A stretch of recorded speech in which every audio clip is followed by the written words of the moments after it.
Hello, আসসালামু আলাইকুম। সিনেকটের সকল দর্শককে শুভেচ্ছা অভিনন্দন। আমরা প্রতি সোমবার যেটা করি সাপ্তাহিক আয়োজন আমাদের সিনেমা নিয়ে, তো সেটা নিয়ে আজকে আবার আমরা চলে আসলাম। আমাদের সঙ্গে আছেন বিশিষ্ট নির্মাতা মেহেদী হাসান। আমরা যেরকমটা বলেছিলাম আজকে সারাদিন আমাদের পেজে এবং গ্রুপে যে আমরা আজকে হাজির হয়ে যাব মেনলি শর্ট ফিল্ম যারা নির্মাণ করছেন, যাদের জার্নিটা আসলে দেশ থেকে বিস্তৃত হয়ে পৃথিবীর বিভিন্ন গণ্ডিতে ছড়িয়ে যাচ্ছে, যারা আমাদের সিনেমাগুলো বয়ে নিয়ে, আমাদের গল্পগুলো বয়ে নিয়ে পৃথিবীর বিভিন্ন জায়গায় যাচ্ছেন, তাদেরই একজন মেহেদী হাসান। তাকে আজকে আমরা নিয়ে এসেছি। মেহেদী ভাই কেমন আছেন? ভালো আছি। আপনি কেমন আছেন? জি, আলহামদুলিল্লাহ। মেহেদী ভাই, করোনাকালীন সময়টা আসলে কেমন যাচ্ছে? এখনো তো আসলে আমরা ফুললি রিকভার্ড না আসলে, বা যে সময়টা গেল আহ, আপনার এক্সপিরিয়েন্সটা কি? হ্যাঁ, যখন কোভিডের সময় বা যখন আমরা কোয়ারেন্টাইনে ছিলাম, সেটা তো একটা বিশ্বব্যাপী আমাদের অন্যরকম একটা অভিজ্ঞতা হয়েছে। সেটা এমন না যে কোনো একটা নেশন বা কোনো একটা জনগোষ্ঠী সেটা দেখছে, এমন না। বরং সারা বিশ্বের মোটামুটি সব প্রান্তের মানুষই সেটা ফেস করছে। তো সেরকম আমিও ফেস করছি। আহ, একটা অনিশ্চয়তা বা একটা নতুন ধরনের অভিজ্ঞতা, যেগুলো হয়তো আমি একসময় পড়ছি যে মহামারী বা কলেরা আমাদের এখানকার বা প্লেগ, সেগুলো হঠাৎ করে আর কি অনেক বেশি রিয়েলিস্টিক হয়ে ওঠে আর কি। যেমন আমি বহু বছর আগে আলবের কামুর প্লেগ পড়ছিলাম। তো তখন আমি জিনিসটাকে দেখছি হচ্ছে বাইরে থেকে, যে প্লেগ হলে কি হয়, বা প্লেগ কিরকম বিভীষিকাময় হয়ে উঠতে পারে, বা প্লেগ মানুষের জীবনকে কি করে ফেলতে পারে। তো ওইটা ছিল অনেকটা বিষয় একজন পাঠক বা আমাকে কল্পনা করে নিতে হয়েছিল। তো আমি প্যান্ডেমিকের সময় বইটা আবার পড়ি, এবং আমি দেখি যে আসলে যখন আমরা বাস্তবতার মধ্যে থাকি বা একটা জিনিসের যখন আমরা মধ্যখানে থাকি, তখন আসলে পুরো ব্যাপারটা অন্যরকম হয়ে দাঁড়ায়। যার কি এত মিল আর কি, যে কোনো প্লেগ বা যে কোনো প্যান্ডেমিকই আসলে মানুষের একদিকে যেমন তার শারীরিক অবক্ষয় বা একটা রোগের বিরুদ্ধে তার সংগ্রাম, সেই সঙ্গে যে অর্থনীতি এবং রাজনীতিও কাজ করে এগুলোর মধ্যে, সেই বিষয়গুলো আর কি আরো বেশি স্পষ্ট হইতে থাকে আর কি। এটা আসলে একটা দুর্লভ অভিজ্ঞতা আমি বলবো আমাদের সবার জন্য। হ্যাঁ, এটা হয়তো প্লেগের মতো হয়নি আমাদের দেশের প্রেক্ষিতে আমি যদি বলি, কিন্তু একটা প্যান্ডেমিক বা এপিডেমিক যে কেমন হতে পারে সেটা আমাদের সবারই একটা পরিষ্কার ধারণা হয়ে গেছে। এটা ভালো না মেহেদী খারাপ ভাই, অভিজ্ঞতা আমি জানি না, বাট অফকোর্স একটা এক্সপিরিয়েন্স। আমাদের সামাজিক বা বৈশ্বিক যে কোনো ইম্প্যাক্ট, আসলে এটা কিন্তু ইম্প্যাক্ট ফেলে একেবারে মিডিয়ার উপরও। যারা ফিল্ম নিয়ে কাজ করেন তারাও কিন্তু এই রাজনৈতিক বা সামাজিক বা এই যে বৈশ্বিক একটা মহামারী হয়ে গেল, নিজেও কিন্তু ব্যথিত হুম। হন, তাদের কাজের মাধ্যমেও এই ধরনের ব্যাপারগুলো নাড়া দেয়। আপনি একজন ফিল্ম মেকার হিসেবে মেহেদী ভাই কি মনে করেন, এই যে এত বড় একটা প্যান্ডেমিক হয়ে গেল, এটা অ্যাকচুয়ালি আমাদের যে হুম। আর্ট ফর্ম ফিল্ম, সেটাতে কিভাবে ইম্প্যাক্ট ফেলতে পারে পরবর্তী বছরগুলোতে? অলরেডি ইম্প্যাক্ট ফেলছে, যেমন ধরেন প্রজেকশনের ক্ষেত্রে। সিনেমা ধরেন আমার ফেস্টিভ্যালে সিলেক্ট হয়েছে, কিন্তু আমি ওইখানে জয়েন করতে পারছি না, ওকে। আমি যদি অ্যাজ এ ফিল্ম মেকার আমি বলি। কারণ জয়েন করতে না পারাটা কিছু প্রবলেম আছে, কারণ সিনেমা নিয়ে নিজে হাজির হওয়া, তারপরে অডিয়েন্সের সঙ্গে ইন্টারেক্ট করা, তারপরে পৃথিবীর বিভিন্ন প্রান্ত থেকে আসা ফিল্ম মেকার বা অডিয়েন্সের সঙ্গে যোগাযোগ করা, ওইটা ফিজিক্যাল যে অভিজ্ঞতা, সেটা আমার মনে হয়েছে যে ওইটা একটা বিশাল ক্ষতি আর কি। কারণ এটা দরকার আছে। আর আরেকটা ভালো দিকও আছে, সেটা আমি দেখলাম যে প্যান্ডেমিক উপলক্ষে বা এর কারণে সিনেমাগুলো অনলাইনে দেখানো হয়েছে আর কি। যেমন আমার সিনেমাটা লোকার্নোতে, ওইটা ওরা অনলাইনে সারা পৃথিবীতেই দেখাইছে। তো সেটার একটা সুবিধা হচ্ছে কি, যে আমরা অনেক সময়, আমি হয়তো সিনেমা দেখাইতে গেছি একটা দেশে, কিন্তু এখানকার লোকজন অনেকে হয়তো দেখতে চাচ্ছে, কিন্তু আমি বলতে পারতেছি না যে আচ্ছা ওইখানে দেখাচ্ছে, একটা সময় আসবে, বা অনেক সময় দেখানো হয় না। কিন্তু অনলাইনের কারণে আমার মনে হয়েছে যে মানুষ এটা সবাই রিচ দেখতে করতে পাচ্ছে। পারতেছে একই সঙ্গে। যে হ্যাঁ, এটা একটা পজিটিভ দিক আমার মনে হয়েছে। হয়তো ভবিষ্যতের ফিল্ম ফেস্টিভ্যাল গুলো আমার মনে হয় এটাই এখন মাথায় রাখবে, যে একই সঙ্গে ফিজিক্যাল এবং অনলাইন স্ট্রিমিং, যেহেতু অনেক স্ট্রিমিং বেসড অনেক কিছু চলে আসছে আমাদের সামনে এই গত কয়েক বছরই, এবং এটা এখন একটা হুম, হুম। বিশাল আকার ধারণ করতেছে। ফলে এখন শুধু ফিজিক্যাল না, সঙ্গে অনলাইন স্ট্রিমিং হবে বলে আমার মনে হয়। ফেস্টিভ্যাল গুলাও প্যারালালি বিভিন্ন প্ল্যাটফর্মে দেখাবে তারা। এটা ভালো দিক। আর খারাপ দিক আমি বললাম যে ওইটা, তারপর ফান্ডিং এর প্রশ্ন আছে, যে আহ, যেই সব ধরেন আমি ফান্ডিং এর জন্য, ইউরোপিয়ান ফান্ডের জন্য যখন অ্যাপ্লাই করতেছি, তখন এগুলো হয়তো ডিলে হচ্ছে বা ওদের নিজেদেরও কমপ্লিকেসি আছে, তারা নিজেরাও বা সিনেমাকে কিভাবে এখন দেখবে সেটা নিয়েও নতুন ভাবে চিন্তা ভাবনা নিশ্চয় করতেছে। ফলে আমরা এতদিন যেভাবে ভাবতেছিলাম তার বাইরেও হয়তো অনেক ধরনের ভাবনা চিন্তা তাদের মধ্যে ঢুকবে ফান্ডিং এর ক্ষেত্রে। তো দেখা যাক, আমি এখনো জানি না ওইটার পুরো ইম্প্যাক্টটা আমাদের এখানে কিরকম পড়বে সামনে, অথবা পড়বে কিনা এটা এখনই ক্লিয়ার বলা যাচ্ছে না। কারণ আমি দেখলাম তো এর মধ্যে আরেকটা ব্যাপার হয়েছে, সেটাও যেমন ওটিটি প্ল্যাটফর্ম গুলোতে মানুষ অনেক বেশি সাবস্ক্রাইব করছে। যদি আমি ধরি যে অনলাইন নেটফ্লিক্স, বেসড এগুলোতে হয়তো অ্যামাজন। এগুলোর অনেক বেশি উল্টাটা হয়েছে, এগুলা দেখছে। কিন্তু এটা সব জায়গার ক্ষেত্রে আসলে সত্য না। অনেক জায়গায় যে ইকোনমিক্যাল জায়গা থেকে যে সাপোর্ট দরকার অনেক দেশের ক্ষেত্রে, সেটা কোনো না কোনো ক্ষেত্রে তো ক্ষতিগ্রস্ত হয়েছে আসলে। সেটা তো আমাদের ক্ষেত্রেও অনেকটা প্রযোজ্য, মেহেদী ভাই। আহ, তা তো বটেই। ধরেন যেই পরিমাণ কাজ হওয়ার কথা বা ওই সময় সে হয়তো পরিমাণ শুটিং কিন্তু হওয়ার হয় কথা নাই। ছিল, ওই সময় অনেকে শুটিং করতে পারে নাই। আমি বলতেছি যে হয়তো ওয়েব বেসড হয়েছে, বা হুম হুম। আহ, হয়তো সিরিজ বা এই জাতীয় জিনিসগুলো অনেক হয়েছে। সেটাও বাংলাদেশ থেকে অনেক বেশি পরিমাণ হয়েছে আমি বলবো না, না, বাট ওইটার সেরকম একটা না। চাহিদা তৈরি হয়েছে। কিন্তু অনেক বেশি যদি তৈরি হইতে চায়, আমরা যদি কম্পিট করতে চাই ইন্টারন্যাশনালি অন্যান্য ওটিটি প্ল্যাটফর্ম বলি বা সিনেমা যেটাই বলি, সেখানে তো অবশ্যই ইকোনমির যোগান দরকার আছে। এমনিতেই তো ধরেন সিনেমা বা বা কি বলে বা ভিজুয়াল মিডিয়ামে ইনভেস্টমেন্ট এমনি আমাদের লোকাল প্রডিউসিং বেশি এর জায়গা থেকে অনেক কম। বেশি। আহ, না, অনেক কম ইনভেস্টমেন্ট। মানে বাজেটের দিক থেকে নাকি? হ্যাঁ, বাজেট বলছি আমি, যে ইনভেস্টমেন্ট এখানে কম, তো কিন্তু মোটামুটি হ্যাঁ বাজেট তো ইনভেস্টমেন্ট লোকাল প্রডিউসিং নাই বলেই তো ধরেন আমি চলে। ইউরোপে অ্যাপ্লাই হুম। করতেছি। এক্স্যাক্টলি। যদি এখান থেকে আমার প্রডিউসিং হতো বা এখান থেকে যদি আমি ইকোনমিক্যালি সাপোর্ট পেতাম, তাহলে নিশ্চয় আমি তাহলে তো ওইখানে ওখানে যাইতে হতো না। এত হুম হুম। অ্যাপ্লাই করার দরকার নাই আর কি। আমার জি। এখান থেকে যদি বানাই আমি শুধু সিনেমাটা নিয়ে যাব, তাই না? আমার তো খুঁজতে হচ্ছে। ফলে এইখানে আগে জি। থেকেই ওটার কোনো কাঠামো নাই আর কি। ইন্ডাস্ট্রি যেভাবে সাপোর্ট করে, স্টুডিও থাকে বা যেভাবে প্রডিউসিং ব্যবস্থা থাকে, সেটা এখন আস্তে আস্তে হচ্ছে বা হচ্ছিল, কিন্তু এই প্যান্ডেমিকের কারণে একটু আমার মনে হয় স্লো হয়ে গেছে, অন্তত সিনেমা প্রডিউসিং এর জায়গাটা। ওকে, তারপরে মেহেদী ভাই, আমরা একটা ব্যাপার কিন্তু সবসময় বলা হয় যে যেখানে সমস্যা ওইখানে আসলে সমাধানের সূত্রপাত হয়।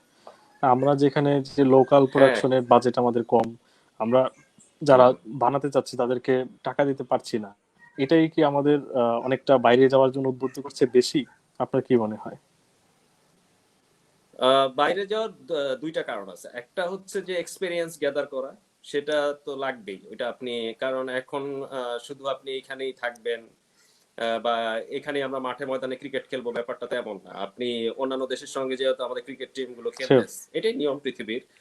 এই শিওর। ব্যাপারটা এই ক্ষেত্রে প্রযোজ্য। আপনি শুধু এইখানেই, আপনি যদি ইভেন আমি যদি ওটিটি প্ল্যাটফর্মের কথা বলি, শুধু যদি আমি এইখানকার কথা মাথা রেখে বানাই, আমি কিন্তু নেটফ্লিক্স, অ্যামাজন বা এইচবিও ওদের সঙ্গে কখনোই ওইখানে ঢুকতেই পারবো না, বা ওই কম্পিটিশনে আমি যেতে পারবো না। আমি বলতে চাচ্ছি যে হ্যাঁ। আমাদেরকে আহ ওইরকম একটা ফেজের মধ্যে ঢুকতে হবে যেখানে কিনা আমরা শুধুমাত্র আমাদের যে গন্ডি আছে এটার মধ্যে না, বরং বাইরে আমরা কম্পিট করবো আর কি। তবে এই কম্পিট করতে গিয়ে এটা হলো একটা দিক, এটা পজিটিভ দিক, আপনি যাবেন। আর যেটা বাজেটের কথা বললেন বা আমার প্রডিউসিং এর যে কথা বললেন, সেটার জন্য আসলে লোকাল প্রডিউসিং সিস্টেম লাগবেই।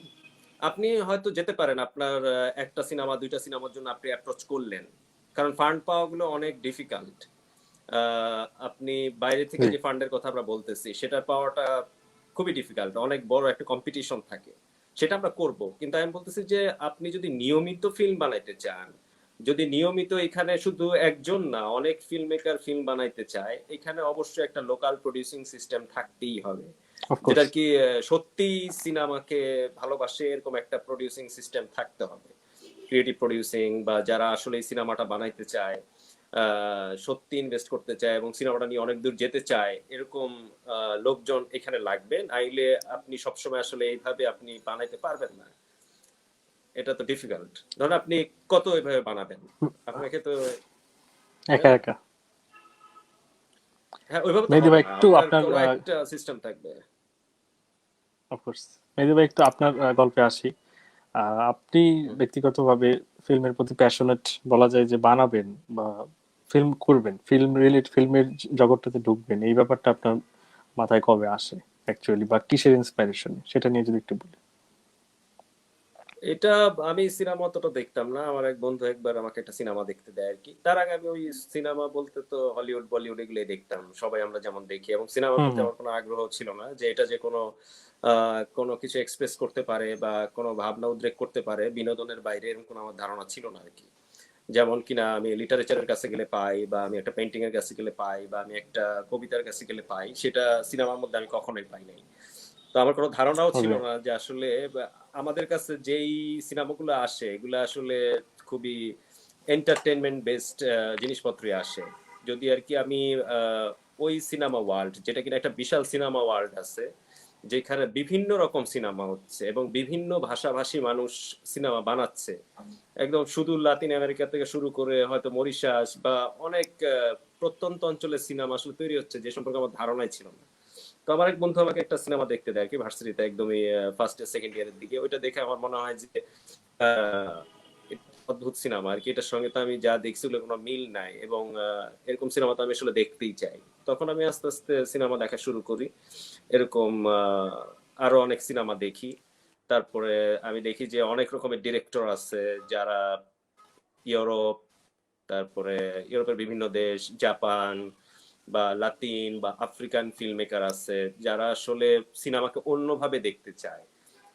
তারা যেগুলো জিনিস নিয়ে আমরা কথা বলি না সেই সব কথাকে নিয়ে আসে, যেসব ভাবনা আমরা পরস্পর শেয়ার করি না, আমরা ঘরের মধ্যে থাকতে চাই আসলে সব সময়, কিন্তু আমাদের যা একটা রিয়েলিটি আছে, সেই সিনেমাগুলো হুম হুম। ওই ওই জায়গাগুলোকে এক্সপ্লোর করে আর কি। তখন এই ফিল্ম মেকারদের সাথে আমার পরিচয় হয়। তো আমি তখন শুধু দেখতামই, দেখতে দেখতে মনে হলো যে হ্যাঁ, এটা তো আসলে বানানো যায়। তো আমরা কিছু বন্ধু বান্ধব মিলে মনে করি যে ভার্সিটিতে আমরা বানাবো। তো ওইখান থেকে শুরু আর কি। এরপর আমি বিভিন্ন কোর্স টোর্সে একটু যোগ হই। একটু একটু এইভাবে শুরু। একটু মেহেদী ভাই, আপনার একটু আপনার একাডেমিক্যাল ব্যাকগ্রাউন্ডটা যদি আমাদের সঙ্গে শেয়ার করেন। ও, আমি পড়েছি হচ্ছে অ্যানথ্রোপোলজিতে জাহাঙ্গীরনগর থেকে। ওকে। এটাই আমার পড়াশোনা। কিন্তু এরপর আমি যখন মাস্টার্স করি, এরপরে সিনেমার যে কোর্সগুলো হয় বাংলাদেশে, তখন ওরকম কোনো বছরব্যাপী কোনো কোর্স তো ছিল না। 2 মাস, 1 মাস। তারপরে আরেকটা ছিল হচ্ছে ফিল্ম প্রোডাকশন টেকনিক বলে একটা বড় কোর্স হতো নিমকোতে, মানে জাতীয় গণমাধ্যম ইনস্টিটিউট ন্যাশনাল ওইখানে। ইনস্টিটিউট। ওইটা সবচেয়ে বড়, হ্যাঁ। ওইটাতে আমি একটা কোর্স করি সিনেমার, যেটা আর কি লাস্টে আমাদের কয়েকটা প্রোডাকশন করতে এবং শেষে একটা 35 মিলিমিটারের ফিল্ম বানাতে হয়। হুম হুম, একটা প্রজেক্টের তো ওইটা থিসিসের মতো। এফডিসি তে এডিট হয়, হ্যাঁ এক্স্যাক্টলি ওইটা হয়, আমরা সবাই মিলে কাজটা করি। তারপর আবার ডেইলি স্টার থেকে একটা ওয়ার্কশপ করায় সেলিব্রেটিং লাইফ নামে, ডেইলি স্টার এবং স্ট্যান্ডার্ড চার্টার্ড ব্যাংক মিলে করে। হুম হুম। ওই কোর্সটা আমি করি, ওইখানেও কিছু জিনিস শিখি। তো আমি আসলে এরকম বিভিন্ন ছোট ছোট কোর্স গুলো করে সিনেমাকে বোঝার চেষ্টা, বা বোঝার থেকেও বেশি কিভাবে নির্মাণ করতে হয় সেই জিনিসটা জানার চেষ্টা করি। আপনার আপনার এই প্রথম হচ্ছে অবস্থা আর আহ, কি। আপনার প্রথম ইন্ডিপেন্ডেন্ট মেকিং তাহলে কোনটা, এবং সেটা কখন ডিসিশন নিলেন যে এখন আমি নিজে একটা কিছু বানাবো আমার মতো করে? আচ্ছা, ওইটার পর আমি দেখলাম যে আচ্ছা টিভিতে ঢুকি, আমি একটা টেলিভিশনে ঢুকলাম। ওইখানে আচ্ছা। আমি প্রোগ্রাম প্রডিউসার হিসেবে কাজ করি। প্রথমে অ্যাসিস্ট্যান্ট প্রডিউসার হিসেবে জয়েন করি, তারপর প্রোগ্রাম প্রডিউসার হিসেবে আমি 2টা প্রোগ্রাম বানাইতাম। তো বানাতে আমি ভাবছিলাম যে ওইটা একটা প্লেস যেখানে কিনা আমি হয়তো আমার যে অডিও ভিজুয়াল সেন্স আছে সেটা আমি কাজে লাগাইতে পারবো। তো সেটা হুম হুম। অডিও ভিজুয়াল, বাট ওইটার সঙ্গে আসলে কোনো সিনেমা আমি যেটা বানাতে চাই সেটার কোনো সম্পর্ক নাই, সেটা আমি বুঝতে পারলাম। আমি বলছি না যে ওইটা খারাপ, না, এটা ভালো, এরকম বলছি না। আমি বলছি যে দুইটা জিনিস ভিন্ন, এবং আমি সুইটেবল ছিল হবে না না। অ্যাকচুয়ালি আপনার জন্য তো বা। হ্যাঁ, ওইটা আমার সঙ্গে এক্স্যাক্টলি। তো আমি তখন সিনেমা কিভাবে বানাবো বসে চিন্তা ভাবনা করতে থাকি, চাকরি ছেড়ে দিই এবং ভাবি যে আচ্ছা, সিনেমা বানাতে গেলে তো টাকা লাগবে, এই লাগবে, ওই লাগবে, বিভিন্ন ধরনের অবস্ট্রাকল চাকরি আছে। ছেড়ে তো দিলেন ওর তাই মধ্যে তো? আমি, হ্যাঁ হ্যাঁ। হ্যালো। তো আমি, মানে এটা কিন্তু একটা হ্যাঁ বিগ ডিসিশন এক্স্যাক্টলি, ছিল। হ্যাঁ হ্যাঁ, তখন ওকে, ছাড়তে হবে, না কন্টিনিউ ছাড়লে প্লিজ। তুমি করতে পারবে না, কারণ আমি টিভিতে ঘুমাই তখন। আমি আর কি আরেকটা প্রোগ্রামের জন্য আগের দিন আমাকে টিভিতে ঘুমাইতে হতো, কেউ থাকতো না, আর 2-1 জন আমরা ঘুমাইতাম টিভিতে। তো ওকে। সময় বাইর করতে হলে আপনার ওটা ছাড়তেই হবে। ছাড়ার পর আমি ভাবলাম যে এটা তো কি করলাম, ভুল হয়ে গেল নাকি, কারণ এখন আমি কি করবো আসলে, কারণ আমার তো আবার এখন টাকাও নাই, বা আমাকে কে দিবে কোনো তো। তখন আমি ভাবলাম যে আচ্ছা, আমি আমার বাসায় আহ যেই উপাদান আছে বা আমার কাছে যে এলিমেন্টস গুলো আছে সেটা দিয়ে কিছু এক্সিকিউট করা যায় কিনা। তো তখন আমি আমার একটা 70 ক্যামেরা আছে, একটা রোডের ভিডিও মাইক আছে, তারপরে এই দুইটা, আর জুম H4n বলে একটা সাউন্ড রেকর্ডার ওগুলো আছে, এটা নিয়ে দেখলাম যে এটা দিয়ে শুরু করা যায়। এবং আমার লাইট টেট ছিল না, ফলে আমার বাসা দিয়ে যে ডে লাইট ঢুকে ওইটা দিয়ে আমি শুটিং করলাম। আমার কাস্ট করলাম হচ্ছে আমার মাকে, যে একজন ওকে। যিনি শহরের একটা এলাকায় থাকেন, আমি দেখলাম আর কি ফিকশনালি, যে একজন হুম হুম। স্কুল টিচার যিনি তার আগের ফটো অ্যালবাম থেকে তার পুরনো ফটোগ্রাফস গুলো দেখছেন আহ, এবং স্মৃতিচারণ করছেন। এই থিমটার উপর বেস করে আমি ওই প্রথম কাজটা করি আর কি। তো আমার মনে হচ্ছে যে আমাকে করতে হবে, এখন যে সেটার কোনো নাম কি উপায়ে আমি ছিল? সেটা করবো আর কি। ওটা ছিল photographs of A school okay teacher, school শিক্ষিকার আলোকচিত্র, সেটা আমি বানাই আর কি। ওকে ওকে ওকে। ওটা টিম মেম্বার বা ইয়া বলতে কি মোটামুটি সবই আপনি হ্যাঁ হ্যাঁ, ওভারঅল? ওইটা আমি করছি সব। কেউই নাই ওইটার। আচ্ছা। শুধু কাস্ট আমি ক্যামেরা করছি, আমি এডিট করছি, আমি ডিরেকশন দিছি, আমি স্ক্রিপ্টটা লিখছি। কারণ ওইখানে তো আসলে ওই ওকে ওটা তো ওকে। একটা পার্সোনাল এরপর স্পেস, এরপর ওটার মধ্যে আসলে ঢোকাও যায় না। হ্যাঁ হ্যাঁ, আচ্ছা, খুবই সে। এরপরে আমি এরপর ভাবলাম যে আরেকটা করি। সেকেন্ড কি চিন্তা করলেন? সেকেন্ড চিন্তা করলাম যে এবার আরেকটা বানানো যায়। সেটা হচ্ছে আই এম টাইম নাম দিয়ে একটা করলাম আমি। সেটা শুটিং এ আমি, আমার সঙ্গে একজন এডি, আর যে কাস্ট সে হচ্ছে আমার বন্ধু। আহ, সে মাত্র দেশের বাইরে থেকে আসছে, জাবেদ। তাকে বললাম যে তুমি চলো, তোমাকে আমি হচ্ছে কাস্ট করবো।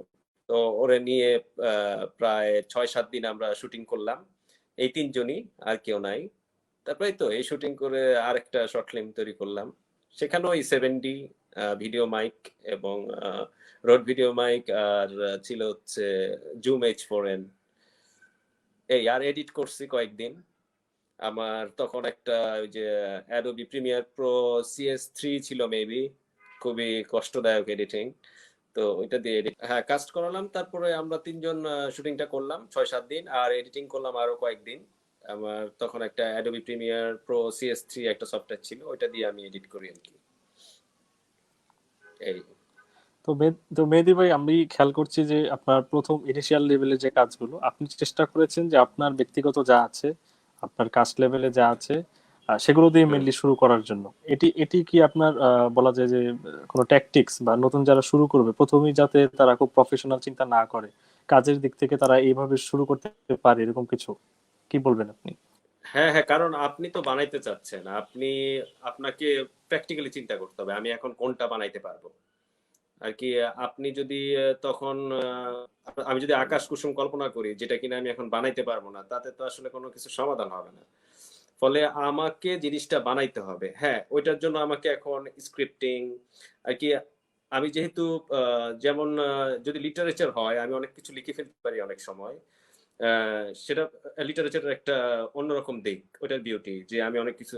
আবার সিনেমার বিউটি হচ্ছে আমি যেটা বলতে চাচ্ছি, সেটা তো আমার, যেটা বলছি সেটা তো আমাকে এক্সিকিউট করতে হবে আবার আর কি। আমি তখন আমাকে লিমিটেশনের কথা ভাবতে হবে, যেন কিনা আমি একই ভাবনা আমার লিমিটেশনের মধ্যে দিয়ে প্রকাশ করতে পারি। এই জন্য স্ক্রিপ্ট লেখাটার সময় ওই জিনিসটা মাথায় রাখা খুব গুরুত্বপূর্ণ, যেটা আসলে কি আমি বানাইতে পারবো কিনা আর কি। হ্যাঁ, আমরা স্ক্রিপ্ট লিখবো যখন ইচ্ছা হয়, যেটা আমি বানাইতে পারবো না সেটাও লিখবো, সেটা আমি স্বীকার করছি। কিন্তু যেটা এখন এই মুহূর্তে আমাকে বানাইতে হবে, সেটার স্ক্রিপ্টিং এর সময় আমাকে চিন্তা করতে হবে যে আমার কাছে আসলে কি কি জিনিস আছে। নাহলে কিন্তু এটা আপনি বানাইতে পারবেন না আর কি। ওটা তো তাহলে চলতেই থাকবে, আপনি দেখবেন যে আপনি শুটিং এর একটা পর্যায়ে থেমে গেছে, আপনার কাছে টাকা নাই, আপনি পোস্ট করতে পারবেন না আর কি। এগুলো করতে করতে আপনার সময় নষ্ট হবে। এর চাইতে হ্যাঁ, আমার একটা আইডিয়া আছে, যেটা হয়তো ধরেন আমি বানাইতে চাই একটা বিশাল ক্যানভাসে সিনেমা বানাইতে চাই, যেটাতে অনেক কিছু থাকবে, ওটার বাজেট লাগবে অনেক, সেটা আমি বানাবো, ওটা আমি রেখে দিব। অনেক অনেক ওকে। পৃথিবীর অনেক ডিরেক্টর আছে যাদের বড় বড় প্রজেক্ট হচ্ছে সে 15-20 বছর পরে বানাইছে, কারণ এটা সে হুম প্রথম হুম। বানাইতে চাইছে কিন্তু দেখছে যে এটা এখন বানানো সম্ভব না। তখন তা সম্ভব ছিল এখন না। যেটা আমার সম্ভব, এখন যেটা সম্ভব আমার সেটাই আমাকে বানাইতে হবে। মেনলি মেহেদী ভাই, মানে কাজটা কন্টিনিউ করে যেতে হবে আমার যা আছে সেটা নিয়ে। পরে যদি আমি অ্যাকচুয়ালি আমার রিসোর্সটা পাই, তারপরে আমি আমার হয়তো গল্পটা বলতে পারবো, সেরকম কিছু। তো মেহেদী ভাই, হ্যাঁ, আমরা আপনার এক্স্যাক্টলি। তারপরে আপনি কি বানালেন, আপনার থার্ড যে প্রজেক্টটা, সেটা নিয়ে যদি বলেন একটু। ও, এরপরে আমি ইয়ে করলাম, আহ দাঁড়ান, এরপর কোনটা বানালাম, আচ্ছা। এরপরে কিছুদিন আমি অন্য প্রতিষ্ঠানের সাথে কনসালটেন্সি বা এরকম কিছু কাজ করলাম, যেগুলো হচ্ছে আবার প্রফেশনাল। আপনার অন্যান্য কারণে বিভিন্ন কাজ করতে হয়। তো এরপর আমার মনে হলো যে একটা কিছু বানানো দরকার। তখন লোকানোতে একটা কম্পিটিশন চলতেছিল, মুভি অফ মাই লাইফ। তো আমি ভাবলাম যে এটা আমি একটা বানাই পাঠাই। তো আমি ওই যে কিরোস্তামিকে ডেডিকেট করে একটা কাজ করি আর কি। ছোট্ট কাজ, এটা 1 মিনিট 10 সেকেন্ডের মাত্র একটা কাজ। আহ, আমি আমার জায়গা থেকে ওনার হয় ইস দ্য ফ্রেন্ডস হোম আর কি, আমার বন্ধুর বাড়ি কোথায়, এই সিনেমাটাকে আমার মতো করে আমি এক্সপ্লোর করি এবং পাঠাই। তো ওইটা ওইখানে মেইন প্রাইজটা পায়। তো ওকে, এরপর আমি আরেকটা আমরা আমরা আমরা আহ, একটু থামি মেহেদী ভাই। আহ, হুম, একটা ব্যাপার আমাদের মাঝখানে আছে, আমিও পার্সোনালি দেখেছি যে অ্যাকচুয়ালি তো শর্ট ফিল্মের লেন্থ 30 সেকেন্ডেরও আছে। আমি 10 সেকেন্ডের শর্ট ফিল্মও দেখেছি যেখানে আমাদের অনেকে হ্যাঁ হ্যাঁ, এটা তো কয়েকজন কাজ আছেই, এটা করেছে। তো আছেই। আছে, হ্যাঁ অফকোর্স হ্যাঁ, আছে, হ্যাঁ। আবার 40 মিনিটস, 35 মিনিটস এরকমও আছে। কিন্তু আমাদের দেশে আমি 59। ব্যক্তিগতভাবে যেটা খেয়াল করলাম যে খুব ছোট দৈর্ঘ্যের শর্ট ফিল্মের দিকে খুব একটা আকৃষ্টতা অনেকের নাই। অনেকে দেখা যাচ্ছে 10 মিনিট, 20 মিনিট, 30 মিনিটস বানাচ্ছে, কিন্তু বিলো 5 মিনিটস সেটার সংখ্যা কিন্তু খুবই কম। ওই বিষয়টা যদি আপনি বলেন, আপনি কিন্তু এই 1 মিনিটের ফিল্মটা নিয়ে কিন্তু এত দূরে গিয়েছেন এবং এটা বেস্ট হয়েছে। এই ব্যাপারটা যদি আপনি একটু বলেন যে লেন্থের ব্যাপারে। হ্যাঁ, এই লেন্থের ব্যাপারটা হচ্ছে যে আমরা এখানে শুধু শর্ট ফিল্ম না, আমরা দেখবেন যে সিনেমা বানানোর ক্ষেত্রে সবসময় ফিচার ফিল্মই বানাইতে চাই আর কি, আমাদের হ্যাঁ, একটা প্রথমেই ব্যাপার অনেক আছে। বড়। হ্যাঁ, অনেক বড় বানাইতে চাই। বড় অবশ্যই আমরা বানাবো, কিন্তু আমার কথা হলো যে আপনি প্রথমে একটা আর কি, শর্ট ফিল্ম ইটসেলফ একটা খুবই নিজে শক্তিশালী মিডিয়াম। আপনি চাইলে এটার মধ্যেই অনেক কিছু করতে পারবেন। তারপর আপনি এখানে একটা জিনিস শেষ না করতে পারার যে ব্যাপার, সেটার চাপ অনেক কম, আপনি এটা পারবেন শেষ করতে আর কি। ধরেন আমার পরিচিত অনেকে আছে যারা ফিচার ফিল্ম বানাইছে কিন্তু পোস্ট প্রোডাকশন আর করতে পারতেছে না। বা আমার কাছে মনে হয় যে মাঝে মধ্যে অনেক বেশি অতিরিক্ত অ্যাম্বিশন নিয়ে শুরু করা হয়, যেটা আসলে কোনো ফলাফল আর পৌঁছায় না।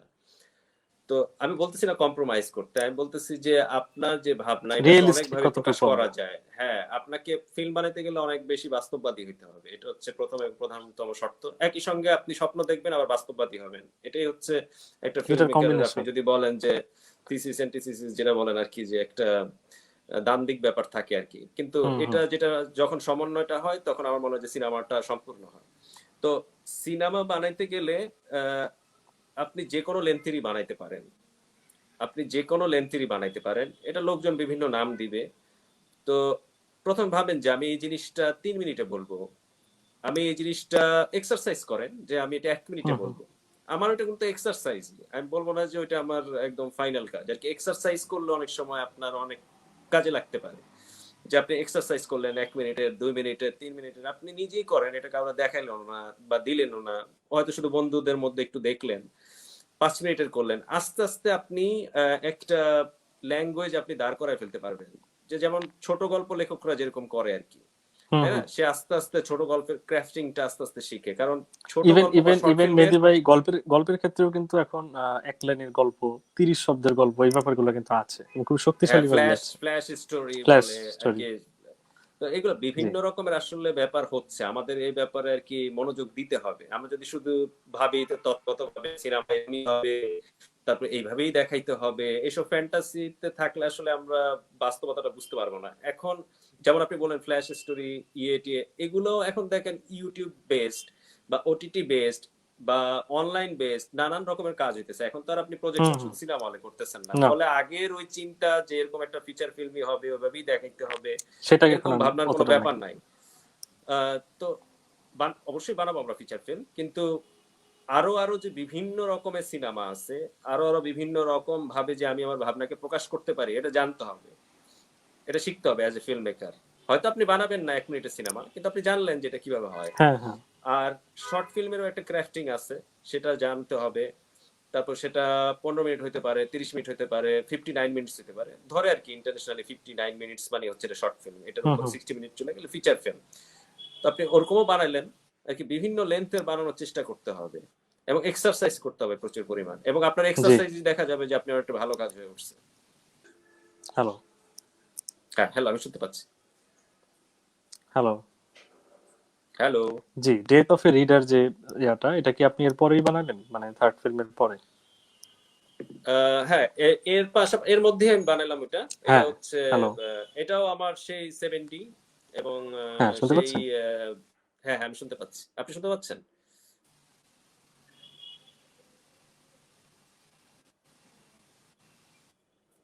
হ্যালো মারুফ। ওকে। হ্যাঁ, তো আমি তখন একটা ফেজের মধ্যে দিয়ে যাচ্ছিলাম যে আমি বই পড়তে আমার সমস্যা হচ্ছিল যে আহ, দেখতাম যে চারপাশের যেই ইন্টারনেট বলেন, অডিও ভিজুয়াল বলেন বা যে কোনো কিছু, এটা একটা ডিস্ট্রাকশন তৈরি করছিল আমার মধ্যে, যে কোনো একটা নির্দিষ্ট জায়গায় মনোযোগ দেওয়াটা খুব কঠিন। আর বই পড়া তো একটা মেডিটেটিভ ব্যাপার, তো ওইটা পড়তে গেলে অনেক ধৈর্য হুম হুম। লাগে, অনেক মনোযোগ লাগে, সেটা আমি দেখতেছিলাম যে এটা হচ্ছেই না। তখন আমি ভাবলাম যে প্রবলেম নিয়ে একটা কাজ করা যায়, যে একজন লোক যে পড়তে পারতেছে না, আসলে পড়তে না পারার পিছনে কি কি কারণ আছে। তাই আমি ভাবলাম কাউকে কাস্ট করা ইত্যাদি করার থেকে আমি যাই। তো তখন আমি 7D আমার একজন শুধু আমার সঙ্গে ক্যামেরা লোক, ক্যামেরা যিনি আমার সঙ্গে ছিলেন, তিনি যান এবং আমরা সেটা শুট টুট করে নিয়ে আসি। তারপর আমি বিভিন্ন আর্কাইভাল ফুটেজ যেগুলো হচ্ছে ফ্রি ইন্টারনেটে পাওয়া হুম যায় হুম হুম। সেগুলো, এবং বিভিন্ন ছবি টেক্সট যেগুলো ফ্রি ইউজ করা যায়, মিউজিক ইত্যাদি দিয়ে ওই কাজটা করি আর কি। যেখানে একটা লোককে আমরা দেখতে পাই যে সে পড়তে পারছে না কোনো একটা কারণে আর কি, বা তার এক এটা এটা ধরনের এটা লেন্থ প্রবলেম হচ্ছে। কতটুকু ছিল? এটাও খুবই কম। এটা হচ্ছে 10 মিনিটের মধ্যেই। আমি এক্সাক্ট আচ্ছা লেন্থটা আচ্ছা। ভুলে গেছি। এটা নিয়ে আপনার কি কোনো জার্নি আছে? হ্যাঁ, এটা আহ, নেপালে একটা ফিল্ম ফেস্টিভ্যাল হয়, ওইখানে দেখায়। তারপরে বাংলাদেশে আমাদের একটা বিড়াল পাখি সিনে ক্লাব ছিল, ওইখানে আমরা দেখাই। হুম। তারপরে লোকার্নো থেকে যখন আমি যাই, তখন ওরা বলে যে তোমার এই সিনেমাটা আমরা দেখাবো, ওপেন ডোরস এর একটা স্ক্রিনিং হয় ওদের। আহ, ওইখানেও ওকে। সিনেমা লোকার্নো ফিল্ম ফেস্টিভ্যালে এটা দেখানো হয়, death of A reader out of competition একটা সেগমেন্টে। তো এই তারপরে আরেকটা ফ্রান্সে একটা ফেস্টিভ্যাল হয়, ওইখানেও দেখায় আর কি। কয়েকটা ফেস্টিভ্যাল এটা দেখানো হয়েছে এখন পর্যন্ত। ফেস্টিভ্যাল গুলোতে যাওয়ার ক্ষেত্রে আসলে মেহেদী ভাই আপনি মানে আপনার চিন্তা ভাবনাটা কেমন ছিল? যে আপনার পড়াশোনাটা বা এই যে বিভিন্ন ধরনের ফেস্টিভ্যালে আমি জানি যে এন্ট্রি গুলো একটু টাফ হয়, আর কিছু কিছু ক্ষেত্রে আপনার টাকা পয়সার ব্যাপার আছে। আপনি কিভাবে এগিয়েছিলেন আসলে সেই ব্যাপারটা? এন্ট্রির জন্য তো টাকা লাগবেই, তবে আমার ক্ষেত্রে হয়েছে যে যেমন লোকার্নোতে আই এম টাইম দেখানো হয়েছে, ওইটাও এমনি পাঠানো গেছে। তারপরে ডেথ অফ এরিডার এটা এভাবেই গেছে, ওরা ওই যে সিনেমাগুলো দেখছিল ওইখান থেকে কিউরেটিং করে ওটা গেছে, ফলে ওইখানে আমার টাকা লাগে নাই। এই আহ, কিউরেটিং বা এগুলো নিয়ে সু- যদি একটু ক্লিয়ারলি বলেন, অনেকে আসলে এই ও ব্যাপারগুলো। আচ্ছা, সিকিউরিটিংটা হচ্ছে এইখানে যখন ওপেন ডোরস লোকানো একটা 3 বছর ব্যাপী তাদের ইয়ে চালু করে আর কি, একটা সেগমেন্ট আছে ওপেন ডোরস, যেটা হচ্ছে ওরা ওকে। সিনেমাকে বিভিন্ন রিজন সিনেমাকে প্রমোট করে আর কি। যেখানে হয়তো ইন্ডিপেন্ডেন্ট ফিল্ম মেকাররা ফিল্ম বানাইতে চাচ্ছে, আসলে যারা সিনেমায় কিছু একটা বলতে চায়, তাদেরকে হুম নিয়ে হুম। ওরা একটা প্রোগ্রাম করে। সেখানে একটা কম্পিটিশনও হয়। তো এটা 3 বছর ছিল, ওইটারই একটা পার্ট ছিল যে এই অঞ্চলে সাউথ এশিয়ায় ইন্ডিয়া ছাড়া অন্যান্য দেশগুলো যে আছে, ইন্ডিয়াকে ওরা একবার ইয়ে করছিল, কি বলে, আম, একটা রিজিয়ন হিসেবে আগেই ফোকাস করছিল। ফলে এই 3 বছর ইন্ডিয়া ছিল না, ছিল হচ্ছে ওকে। আফগানিস্তান, পাকিস্তান, নেপাল, ভুটান, বাংলাদেশ, শ্রীলঙ্কা, মালদ্বীপ, এগুলো ছিল আর কি। সাউথ তো এশিয়ান ওই বাকি সময়ে কান্ট্রিগুলো। ওরা এই অঞ্চল থেকে তো এইখানে যেই ইয়েগুলো আছে, যেই ফিল্ম মেকাররা ফিল্ম বানাচ্ছে, যারা সিনেমাটোগ্রাফিক্যালি অন্যরকম ভাবে তাদের জায়গাটাকে এক্সপ্লোর করতে চাইছে এবং ফিলোসফিক্যালি অন্যভাবে দেখতে চাইছে, এই সিনেমাগুলো নিয়ে ওরা একটা কিউরেটিং করে ওপেন ডোরস স্ক্রিনিং করে আর কি। তো তখন আমার সিনেমাটা ওরা দেখায়, এবং আমার সিনেমা দুই ওকে। হাজার ষোলোতে ওরা দেখায়, আই এম টাইম। তারপরে 2018-তে দেখায় ডেথ অফ এ রিডার। দুইবার দেখায় আমার দুইটা সিনেমা, এবং আরেকটা সিনেমা যেটা where is the friend song, ওইটা তো দেখানো হয় লোকার্নোতে, ওইটা অবশ্যই একটা ডিজিটাল কম্পিটিশনের আন্ডারে দেখানো হয়। তো এই 3বার দেখায়, এবং 2018-তে ওকে। আমি আবার আমার একটা প্রজেক্ট নিয়ে ওইখানে যাই আর কি। তো সেটা আলাদা। তো এই শর্ট ওটা কি ফিল্মগুলো বোরিং ওইখানে ফিল্ম? দেখায়, এবং এই কিউরেটিংটা, না, বোরিং ফিল্মটা আবার পরে, ওইটাতে আমি আসতেছি। এগুলো হচ্ছে সবই গেছিল ওপেন ডোরসে, ওকে ওকে। একটা এইখানকার ফোকাস কান্ট্রি হিসেবে ওরা দেখাইছিল তখন। আর বোরিং ফিল্মের ক্ষেত্রে আমাকে সাবস্ক্রিপশন ফি দিতে হয়েছে। আপনি যেটা বলতেছেন যে পেমেন্ট গুলা কিভাবে হয়, আপনার প্রডিউসিং জি। এর জায়গা থেকে ওগুলো মাথায় রাখতে হবে, যে আপনি কোন কোন ফেস্টিভ্যালে দিবেন, ওইখানে কি পরিমাণ টাকা দিতে হয় এক একটা সিনেমা সাবমিট করার জন্য।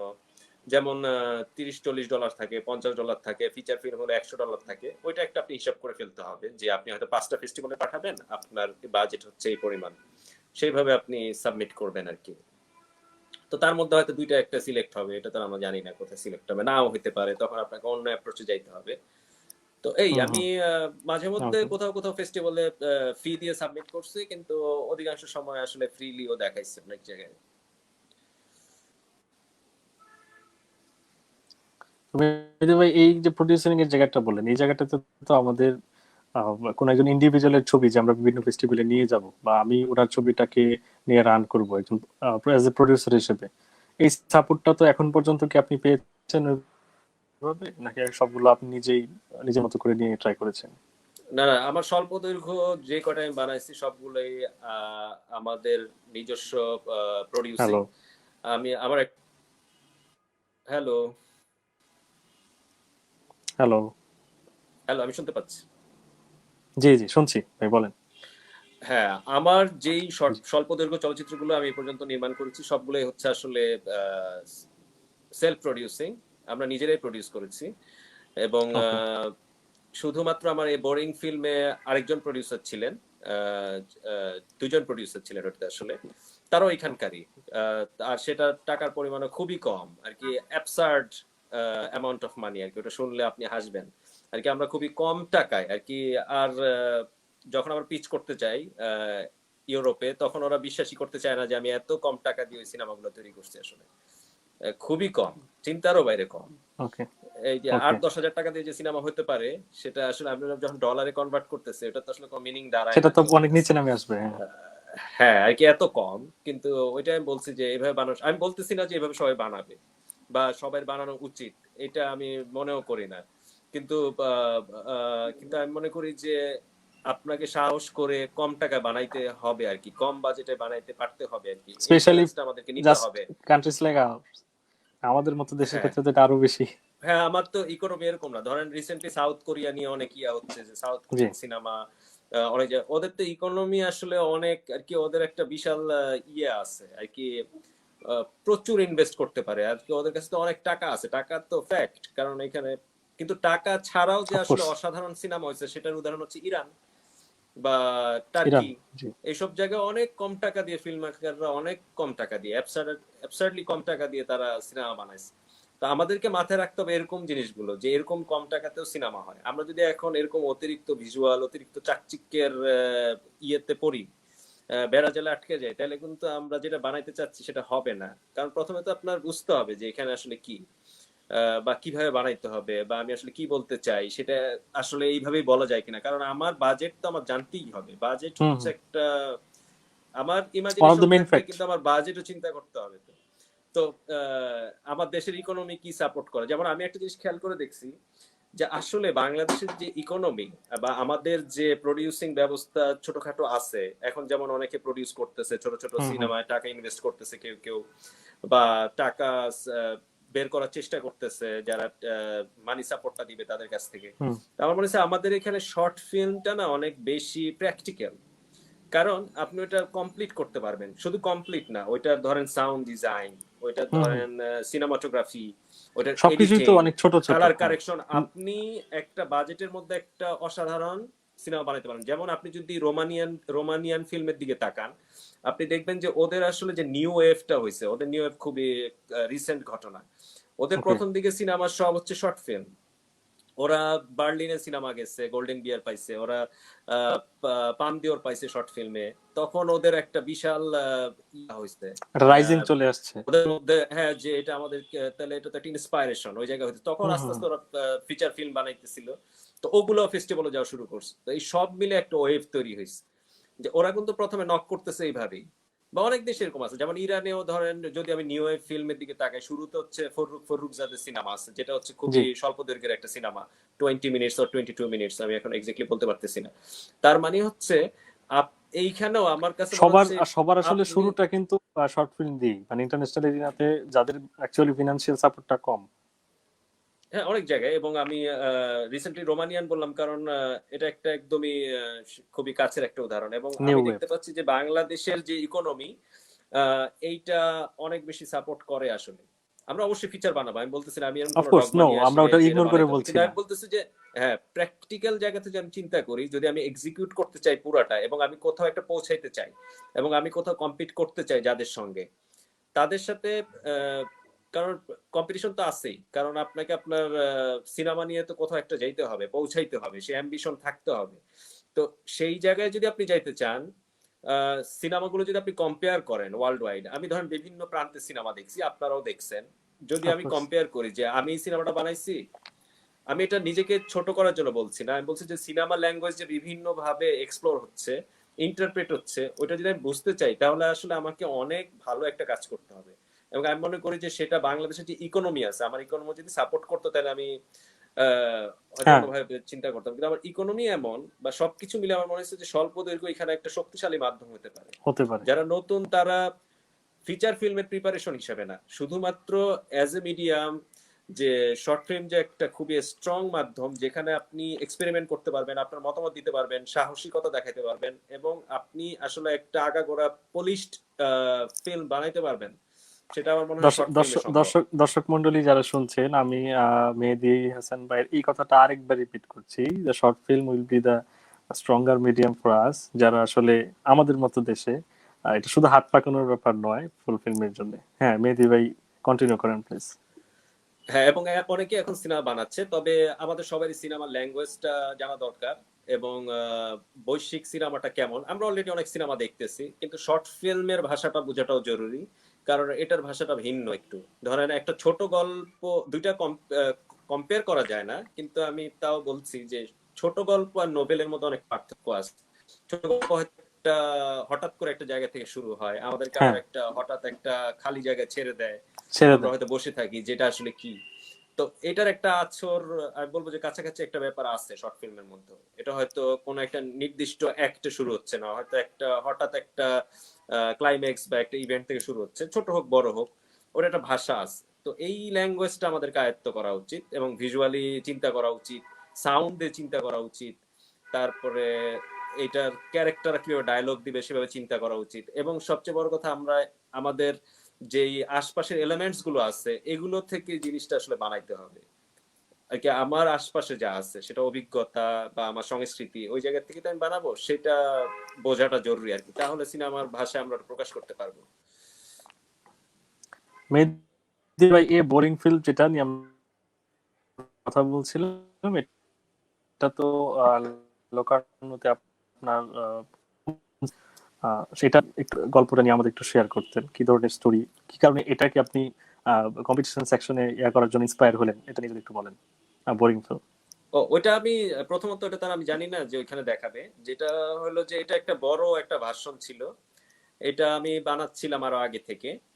তো তখন আমি ভাবছিলাম যে এটা এমন একটা লোক যে হচ্ছে ঢাকা শহরে থাকে এবং বিভিন্ন রকমের অভিজ্ঞতা হয়। কেমন অভিজ্ঞতা হয়, যেমন সে বাসায় থাকে যে কনফাইন অবস্থায়, তখন সে আসলে আশপাশ থেকে যে শব্দ শুনতে পায় সেগুলো দিয়ে সে তার বাইরের ওয়ার্ল্ডের সাথে কি করে, ইন্টারেক্ট করে।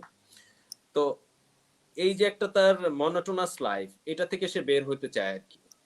তো বের হইতে গিয়ে সে বিভিন্ন ধরনের বিষয়ের সঙ্গে কাউন্টার করে। তো এটা যখন আমি প্রথম শুট করি, আমার মনে হয় যে এটা আমি কাউকে কাস্ট করার চাইতে আমি নিজেই যদি, কারণ আমাদের অনেকের অভিজ্ঞতাই তাই, আমি এখানে এজ অভিনেতা না, বরং যাদের কমন অভিজ্ঞতা হয় তাদের একজন প্রতিনিধি হিসেবে ক্যামেরার সামনে হুম, হুম। থাকি আর কি। রিপ্রেজেন্টেটিভ, তখন ইয়ে। আমি, হ্যাঁ, তো আমি দেখি যে আমি কি করি আসলে, তো আমি দেখলাম যে রিপিটিটিভলি আসলে আমি অনেক কিছু করছি আর কি, যেটার আসলে অনেক সময় কোনো মিনিং নাই।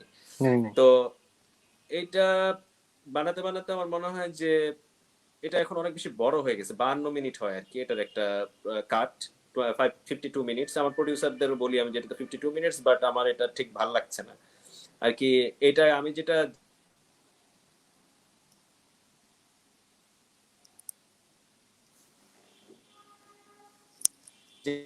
এই তো আমি এটা ছেড়ে দিই, যেটা আমি এখন এডিট করতে পারতেছি না।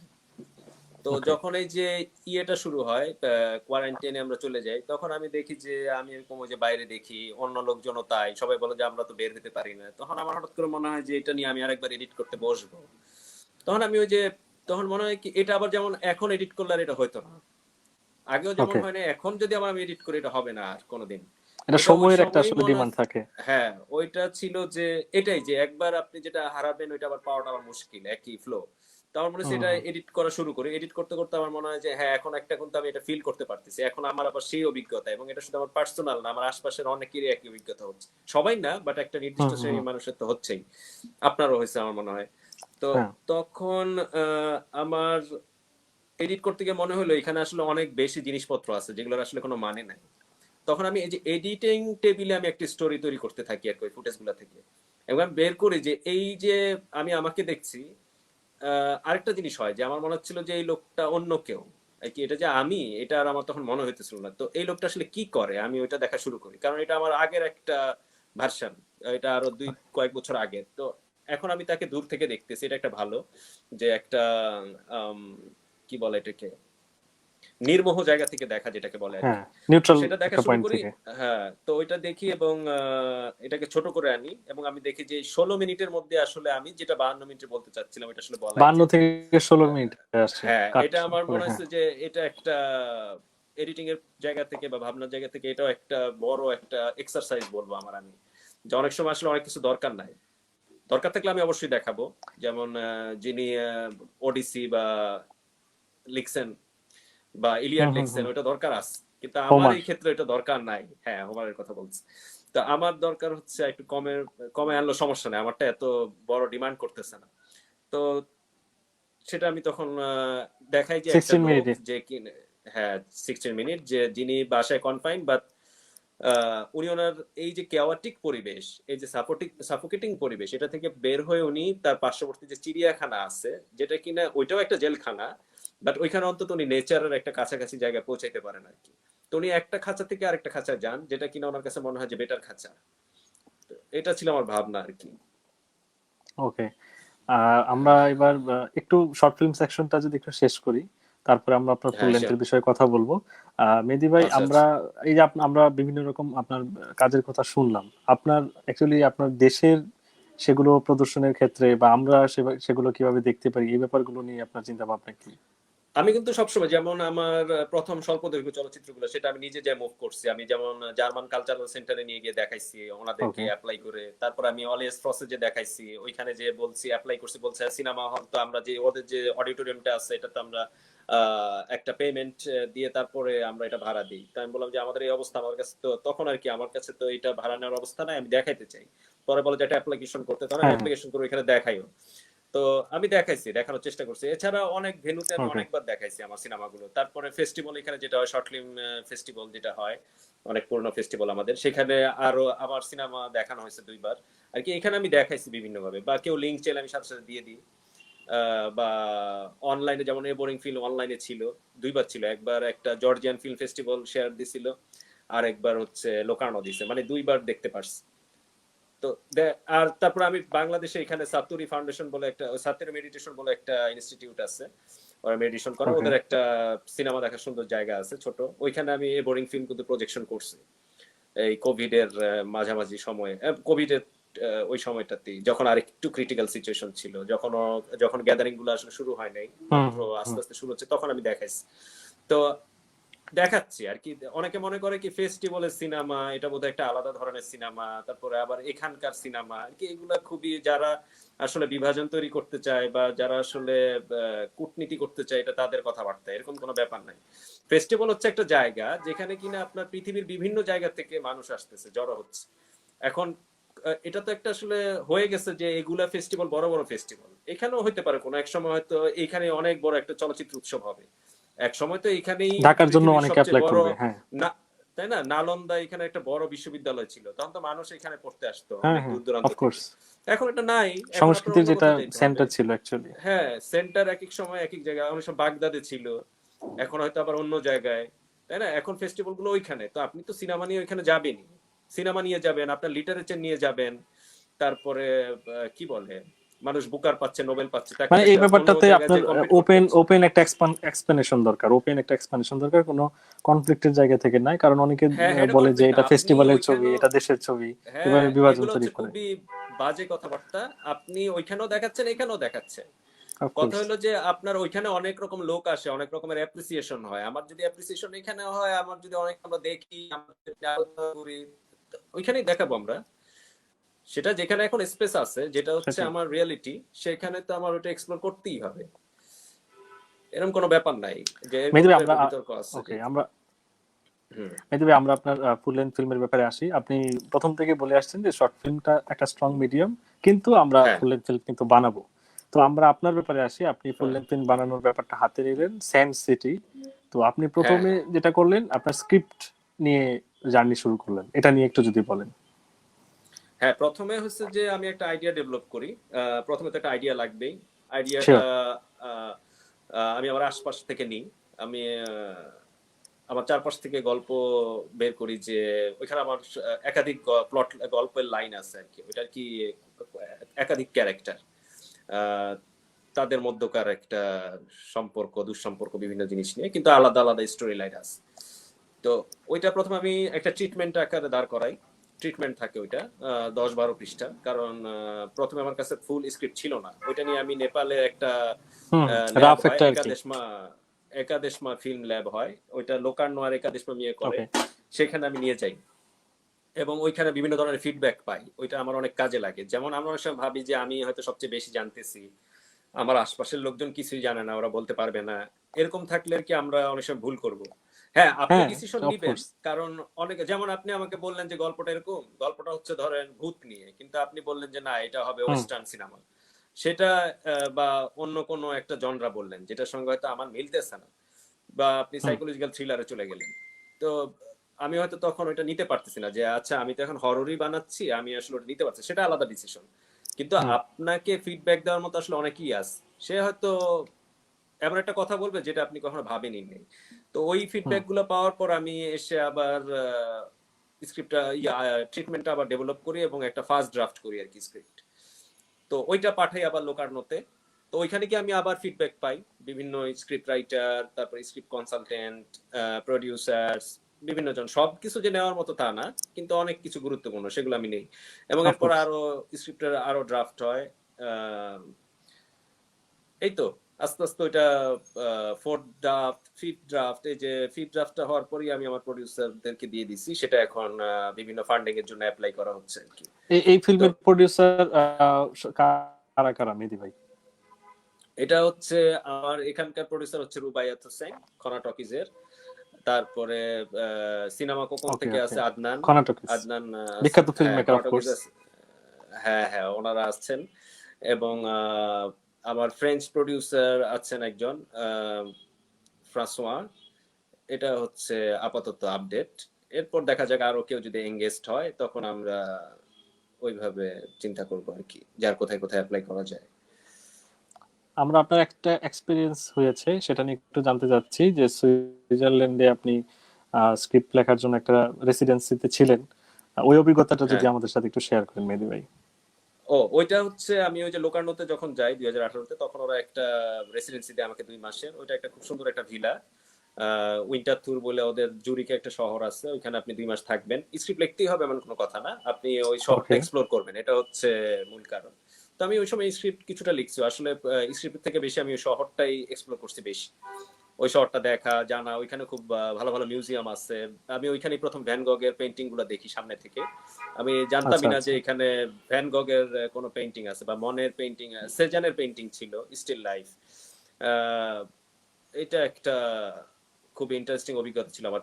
অনেকটা পিকাসোর পেন্টিং ছিল, যেটা আমি আশাই করি নাই। তারপর আমি কিছু খুবই ওয়াও। কন্টেম্পোরারি বড় এক্সিবিশন দেখছি জুরিখে।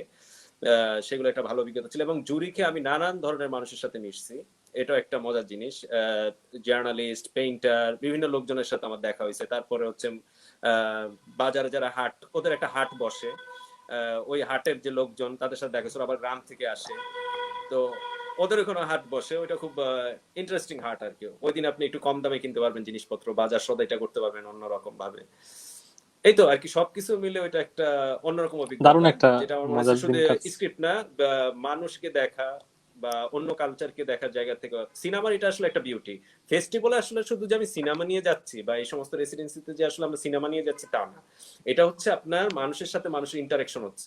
আপনি যে চিন্তা করতেছেন এটা হয়তো কালচারাল আপনার দেশের মানুষ এক্সচেঞ্জ। ঠিক একই চিন্তা করতেছে না, হয়তো হচ্ছে পেরুর একটা লোক আপনার মতো এরকম চিন্তা করতেছে। এটা হচ্ছে বিউটি, যে আপনি চেনেন না এরকম লোক, সে আপনার সাথে ঠিক একই বিষয় নিয়ে কথা বলতেছে। এই জন্য সিনেমা বা লিটারেচার বা পৃথিবীর আরেক সাহিত্য প্রান্তে। পেন্টিং এটারই একটা শক্তিশালী দিক, যে এটা আসলে বর্ডার বা সীমানা গুলোকে অতিক্রম করতে পারে। যেই রাজনৈতিক বর্ডার আছে বা যেই চাপায় দেওয়া বর্ডার আছে সেগুলোর বাইরে একমাত্র আসলে এই লিটারেচার, শিল্প, সাহিত্য যেটা আমরা বলতেছি, সিনেমা, এগুলো আসলে ওভারকাম করতে পারে, যদি আমরা সত্যিকার অর্থে সেটা চাই। এটা আসলে অবাক করার মতো যে এমন একটা লোক হয়তো আমার পাশের বন্ধু বুঝতেছে না, কিন্তু ওই লোকটা বুঝতেছে। তাই না? এটা একটা মজার ব্যাপার আর কি। তো মেহেদী ভাই, এই আপনার জন্যই তো ধরেন এই আপনি ফুল কবিতা পড়তেছেন, অন্য একটা দেশের কবিতা পড়ে আপনি আলোড়িত ভাল লাগতেছে, হচ্ছেন। কানেক্ট এটা, করতে তাই পারতেছি। না? এটা এটা এক্স্যাক্টলি, যে এটার আসলে কোনো দেশ কাল নাই। এটা একটা মিরাকেলের মতো লাগে আসলে। হ্যাঁ, হয়তো বা এটা ভাষাও মিরাকেল, বুঝি না, কারণ কিন্তু সেটা অনুবাদ করার পরে আমার কিন্তু দেখা যাচ্ছে যে আমার সাথে কানেক্ট করতে পারতেছে। হ্যাঁ, হ্যাঁ, এটা তো মিরাকেল, এগুলো তো অবশ্যই মিরাকেল। এটা তো হওয়ার আসলে তো কোনো মেহেদী কারণ ভাই, নাই। আপনার ফুল লেন্থ ফিল্ম যেটা, এটা এখন অ্যাকচুয়ালি কোন পর্যায়ে আছে এবং এটা নিয়ে আপনার এটা ফিউচার প্ল্যান আমার কি? স্ক্রিপ্টিং শেষ। এটা আমি এখন আমার প্রডিউসারদের কাছে আছে, আমরা বিভিন্ন জায়গায় দেশে অ্যাপ্লাই করতেছি, বিদেশে অ্যাপ্লাই করতেছি, যেটা আমাদের প্রোডাকশন ফান্ড ঢুকলে আমরা শুটিং করব। আর আমাদের ফান্ড লাগবে, প্রোডাকশন ফান্ড। এটাই আমি বলতেছিলাম যে আমাদের আসলে এখানে লোকাল মেকানিজম থাকতে হবে প্রোডিউসিং এর, তাইলে হয়তো আমাকে এরকম পয়সা থাকতে হতো না, আমি হয়তো এখন এটা শুটিং এর মধ্যেই থাকতাম। ওকে, আমরা একটু শেষের দিকে চলে আসছি মেহেদী ভাই। আমরা একটু কমেন্ট হ্যাঁ, পড়ি যদি আমাদের যে হ্যাঁ, শিওর। জনপ্রিয় একজন ডিরেক্টর গোলাম সরফ জদুল ভাই, আমাদের আচ্ছা, বাংলাদেশের আচ্ছা। অন্যতম জনপ্রিয় একজন ডিরেক্টর, উনি বলছেন short film is the best approach now days, best of luck. আমি হ্যাঁ, আপনার থ্যাংক ইউ কনক্লুশনে ওনাকে। এই ব্যাপারটা নিয়ে একটু যদি জিজ্ঞাসা করি, স্বল্প দৈর্ঘ্য চলচ্চিত্রটাকে আপনি বারবার শক্তিশালী মিডিয়াম বলছেন, হ্যাঁ, কনক্লুশনে যদি কিছু যোগ করতে চান, কেন, যারা ইয়াং ফিল্ম মেকাররা আ- যারা শুনতেছে তাদের উদ্দেশ্যে যদি বলেন। এটা আমি শুধু বাংলাদেশের প্রেক্ষিতে না, এটা সব জায়গায় আমি দেখছি যে এটাকে আন্ডারমাইন করা হয়। যেমন আমাদের দেশে হ্যাঁ, বিভিন্ন হ্যাঁ। রকমের আলোচনা হয়, তারপর বিভিন্ন বইপত্র লেখা হয়, যেখানে কিনা এর মধ্যে যে স্বল্প দৈর্ঘ্য চলচ্চিত্র তৈরি হয়েছে এগুলোর কোনো নাম নিশানাও আমি দেখি না, এগুলো খুবই বেশি ফিচার ফিল্ম কেন্দ্রিক আর কি।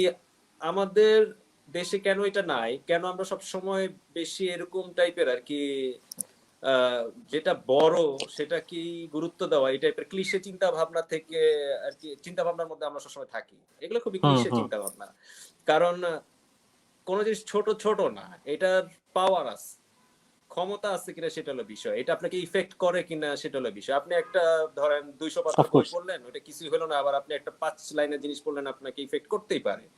তো এটা তো আপনি এইভাবে মেজার করতে পারেন না। আপনি যেমন সিনেমার ফিচার ফিল্ম আলোচনা করতেছেন, তারপরে আপনি সঙ্গে তো নিশ্চয়ই ইয়েও করবেন, কি বলে, স্বল্প দৈর্ঘ্যের আলোচনা করবেন আর কি। এটা তো আন্ডারমাইন করতেছেন। এটা শুধু এইখানে না, এটা বিশ্বব্যাপী হচ্ছে, এবং বিশ্বব্যাপী যারা স্বল্প দৈর্ঘ্য চলচ্চিত্র নির্মাতা বা স্বল্প দৈর্ঘ্য চলচ্চিত্র নিয়ে কাজ করতেছে তারা এটাকে প্রতিহত করার চেষ্টা করতেছে, যে এটা একটা মিডিয়াম, শুধু স্বল্প দৈর্ঘ্য না। যেমন মিড ফরম্যাট আছে যেগুলো হচ্ছে 35 মিনিট, 40 মিনিট, যেগুলো কিনা ফেস্টিভ্যালে দেখানোটাও ডিফিকাল্ট। সেই ফরম্যাট গুলো নিয়ে এখন আলোচনা হচ্ছে। জি। যেমন আপনি লোকার্ণতে এবার জেনে খুশি হবেন যে লোকার্ণতে এবার যে শর্ট ফিল্ম সেগমেন্ট, এটার মধ্যে একটা নতুন সেগমেন্ট যুক্ত করা হয়েছে, যেখানে যারা অলরেডি ফিচার লেন্থ বানিয়েছে এবং যারা অলরেডি প্রমিনেন্ট ফিল্ম মেকার, তারা শর্ট ফিল্ম জমা দিবে। তাদের জন্য একটা ওকে, সেগমেন্ট ওকে। করা হয়েছে। যেমন আব্বাস খুবই কিরোস্তামি কিন্তু তার মজার একটা ফিচার ব্যাপার তাহলে। ফিল্মের ফিল্ম বানানোর মাঝে অনেক শর্ট ফিল্ম বানাইছে, অনেক শর্ট ফিল্ম বানাইছে উনি। ফিচার ফিল্ম, দুইটা ফিচার মিলের মাঝখানে তার শর্ট ফিল্ম আছে, ডেভিড লিঞ্চের ফিচার ফিল্মের মাঝখানে শর্ট ফিল্ম আছে, তারপরে এরকম বহু হ্যাঁ, ফিল্ম হ্যাঁ। মেকার, কিসলোস্কির অনেক শর্ট ফিল্ম আছে আর কি। এটা কেন যেন আলোচনাতেই আসে না, এটা খুব অদ্ভুত। এবং আমাদের এখানে আরো বেশি আসা উচিত, তাই না? এখানে বেশি আসাটাই তো আর কি। আমরা একটা নাক সিটকানোর পর্যায়ে চলে গেছে, যেন এটা বানাইলে জাত চলে যাবে, এটা খুবই হ্যাঁ, প্রবলেমেটিক। হ্যাঁ। এবং এই জন্য লোকার্ণতে এবার আছে যে যারা অলরেডি প্রথিতযশা ফিল্ম মেকার, যারা প্রমিনেন্ট ফিল্ম মেকার, তারা তাদের জন্য একটা সেগমেন্ট খুলছে, যারা শর্ট ফিল্ম জমা দিবে, তারা ফিচার ফিল্ম জমা দিবে। এবং আমার ধারণা আস্তে আস্তে এটা ভুল ধারণাটা চেঞ্জ হবে। যেমন অনেকে বলে কি যে এটা তার ডেবু ফিল্ম, যখন আমি স্যান্ড সিটি নাকি আমার ডেবু ফিল্ম হবে, এটা তো আমার ডেবু ফিল্ম না। আমার ডেবু ফিল্ম হচ্ছে আমি যেটা প্রথম শর্ট ফিল্ম বানাইছি সেটা আমার ডেবু ফিল্ম। এটা হচ্ছে আমার প্রথম ফিচার ফিল্ম। ডেবু মানে কি, আমার প্রথম সিনেমা তো আমার ওইটা ফটোগ্রাফস অফ স্কুল টিচার, তাই না? তো হুম, আমার হুম। ফিচার ফিল্ম হইতে যাচ্ছে স্যান্ড সিটি, কিন্তু আমার ডেবু ফিল্ম এটা না আর কি। এই জাতীয় ভুল ধারণা থেকে আমাদেরকে বের হইতে হবে প্রথমত, যে শর্ট ফিল্ম কি। এবং শর্ট ফিল্ম আমি মনে করি যারা আছে, এবং আমি মনে করি যারা থিওরি পড়ান বা ফিল্ম পড়ান, তাদেরও তাদের যারা স্টুডেন্ট আছেন তাদেরকে আমি আশা করব যে যেগুলো স্কুলিং আমাদের এখানে অলরেডি আছে তারা যদি এটাতে উদ্বুদ্ধ করে, যেমন পুনে ফিল্ম ইনস্টিটিউট থেকে সিনে ফাউন্ডেশন, যেটা সেখানে কিন্তু স্টুডেন্টরাই সিনেমা হুম হুম বানায়, শর্ট হুম। ফিল্ম, যেটা কানসে হ্যাঁ। দেখায় এবং খুব ভালো ভালো অনেক ভালো কাজ দেখায়, এটা চিন্তারও বাইরে। তো এই জায়গায় মজবুত করা দরকার আসলে, যে শর্ট ফিল্ম, যেমন ধরেন বোরহেস সারা জীবন গল্প লিখছে, ছোট গল্প। আন্তন চেখভ সারা জীবন ছোট গল্প লিখছে। আমাদেরও সিনেমায় এরকম আন্তন চেখভ বা বোরহেস লাগবে, যারা হচ্ছে এই ফরম্যাটই কাজ করবে, যে ওকে। এটা নিয়ে কাজ করতে থাকবে। ফিচার ফিল্ম অবশ্যই বানাবেন, আমি বারবারই বলতেছি যে আমি ওটার কোনো নেগেট করতেছি না, আমি বিরোধিতা নাই। বলতেছি যে জি। আবার ফিচার ফিল্মও হচ্ছে বিভিন্ন টাইপের লেন্থ আছে, এগুলো হচ্ছে খুবই কমার্শিয়ালি হ্যাঁ হ্যাঁ। রিলিজ দেওয়ার জন্য একটা ইভেন লেন্থ ইভেন আছে, 1.5 ঘন্টা নাওএডেজ হইতে হবে। কিন্তু ফিচার ফিল্মের লেন্থ গুলো আরো কমতেছে মেহেদী ভাই। হ্যাঁ, যে 60 মিনিট 1.5 ঘন্টা এরকম না, যেমন ল্যাব ডিয়াস বানাইতেছে হ্যাঁ ফিচার এরকম ফিল্ম, ফিল্ম। না বলবো কি বলবো, 8 ঘন্টা 9 ঘন্টা আছে। বেলাতারের সিনেমা 3.5 ঘন্টা আছে। তারপরে বহু বলে চাইনিজ, হুবো বা বহু হবে ওনার, হুম সরি হুম আমি ইয়েটা করতে পারছি না এখন। হুম হুম তো হুম। ওনার সিনেমাও আছে 3 ঘন্টা 3.5 ঘন্টা। তো এরকম দৈর্ঘ্যের সিনেমা এখন হচ্ছে আরো, বা নুরি বিলকে জিলানের সিনেমা আছে, অনেক বড় বড় সিনেমা আছে। তো প্রথাগত যেই দৈর্ঘ্যের কথা আমরা বলতেছি সেটার বাইরেও আসলে আছে, আমাদেরকে আর কি আরো লিবারেল জায়গা থেকে এক্সপ্লোর চিন্তা করতে করতে হবে হবে। অ্যাকচুয়ালি, হ্যাঁ। হ্যাঁ, যে এটা কি কি আছে, কি কি হয়, শুধু এরকমই হয়, ওরমই দেখাবো, এরকম হয় না আসলে। এখন আমাদেরকে নতুন ভাবে চিন্তা করতে হবে। আমাদের যারা এই বিষয়ে নতুন জ্ঞানী আসতেছে। গুণীজন আছেন, যারা লেখেন বলেন, তারা যারা নতুনদেরকে যেন এই জিনিসটা কনভে করেন। আমি নিশ্চিত যে এখানে যদি গ্রুমিং করা হয়, যারা নতুন আসছে, যারা হয়তো খুবই আমাদের অনেক বানাইতে চায়, পসিবিলিটি আছে।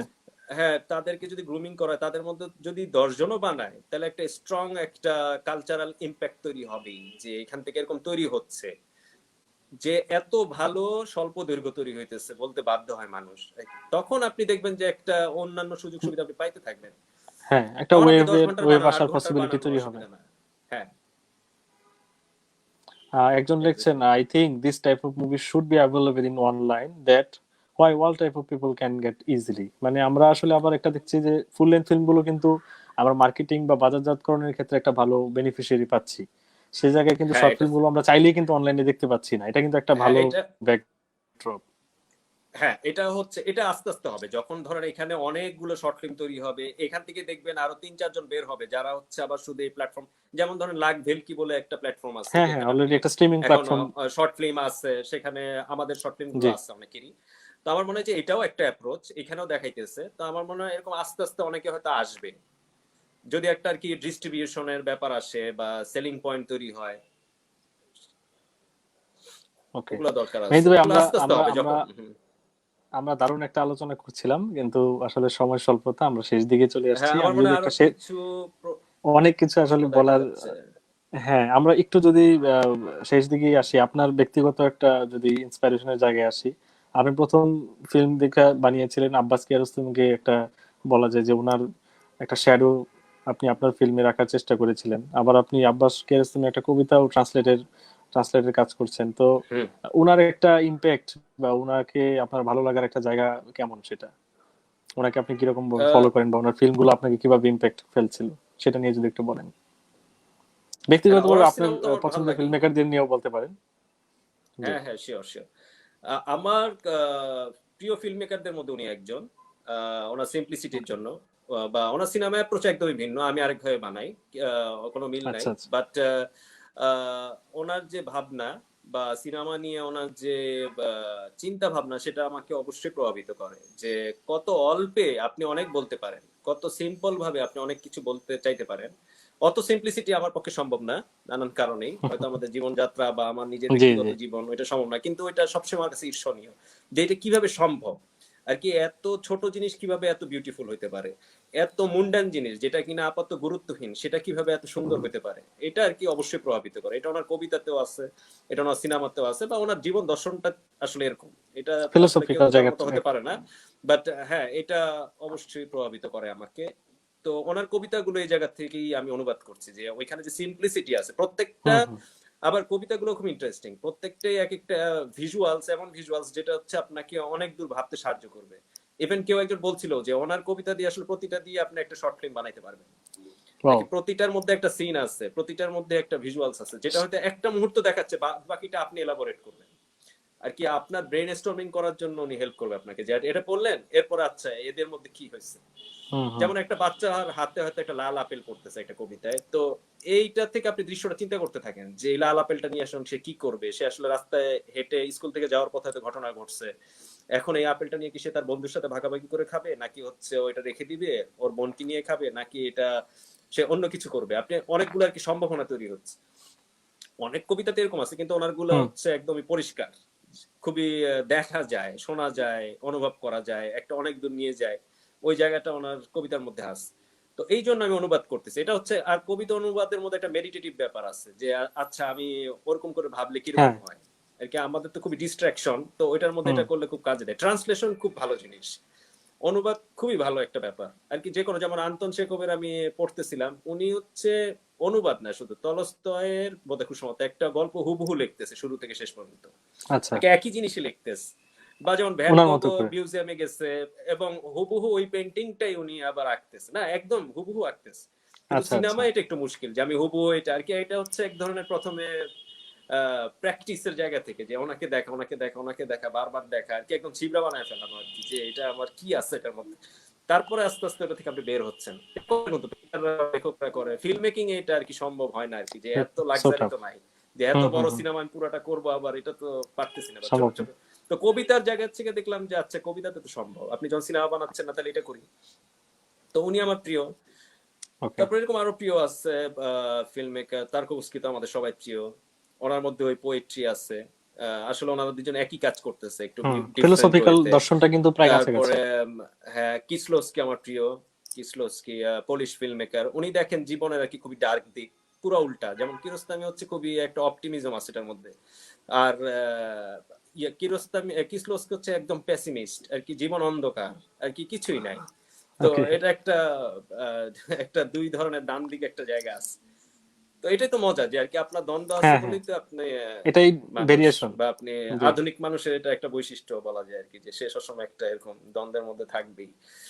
তো এরকম বিভিন্ন রকম ফিল্ম মেকার আছে, বিভিন্ন রকম ফিল্ম পছন্দ আমার, সেটা একদম দেশে ডার্ক থেকে শুরু দেশে করে ব্রাইটার মেহেদী ভাই ফিল্ম। আপনার পছন্দের যদি কারোর নাম বলতেন বা ছবিগুলোর নাম বলতেন আমার দেশে। একটা হ্যাঁ প্রিয় সিনেমা আছে, যেমন 720 ডিগ্রি, ইশতিয়াক জিকোর ওকে। সিনেমা। আমার ওটা ওকে। খুবই 5 মিনিটের একটা ফিল্ম, কিন্তু এটা অনেক শক্তিশালী একটা ফিল্ম। ওই যে আমি বললাম যে এই সিনেমারও হুম তেমন হুম আমি হুম হুম। কোনো একটা আলোচনা দেখি না, অথচ এটা বাংলাদেশ থেকে একমাত্র ভেনিসে অংশগ্রহণ করা কম্পিটিশনে একমাত্র সিলেক্টেড। বাংলাদেশি ফিল্ম এখন পর্যন্ত। এবং এটা খুবই ভালো একটা মিউজিক সিন, অনেক ম্যাচিউরড একটা মিউজিক সিন আছে ওটার মধ্যে। এটা আমি পাঠশালায় আমি একসময় ক্লাস নিতাম সিনেমা ডিপার্টমেন্টে, আচ্ছা। তখন আমি এটা মিউজিক সিনের এক্সাম্পল হিসেবে দেখাইতাম। এটা খুব ভালো একটা সিনেমা। তারপর আমি রিসেন্টলি লাইভ ফ্রম ঢাকা দেখছি আব্দুল্লাহ আব্দুল্লাহ সাদের। সাদ। হ্যাঁ, ওর সিনেমাটা ওর সাথে আমার একবারই দেখা হয়েছিল লোকার্নোতে, যখন ও গেছিল, আমরা একসঙ্গে গেছি। আমার সিনেমা ডেথ অফ এরিডার ওর লাইভ ফ্রম ঢাকা গুলো দেখানো হুম হচ্ছে। হুম। তো ওর সিনেমাটা আমার মনে হচ্ছে এটা স্মার্ট সিনেমা, এবং ও ভালো ভালো সিনেমা বানাবে। তারপর এই তো এই দুইটা আমি বলতে পারবো যে আমার এই সময় দেখা ভাল লাগা সিনেমা আর কি।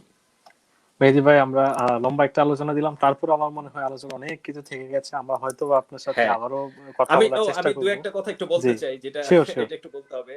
শিওর যে শিওর। উম, আহ, স- আহ, কি বলে এটাকে, আহ, বর্তমান সিনারিওটা তো এরকম যে এখানে শর্ট ফিল্ম মেকাররা বানাইতেছে, তো এটাকে শুধু আবেগের জায়গা থেকে না দেখে, যে আর কি স্ট্র্যাটেজি হওয়া উচিত, যে আমি আসলে ফেস্টিভ্যালে যখন পাঠাচ্ছি বা লোকালি দেখাচ্ছি কিভাবে দেখাচ্ছি আর কি।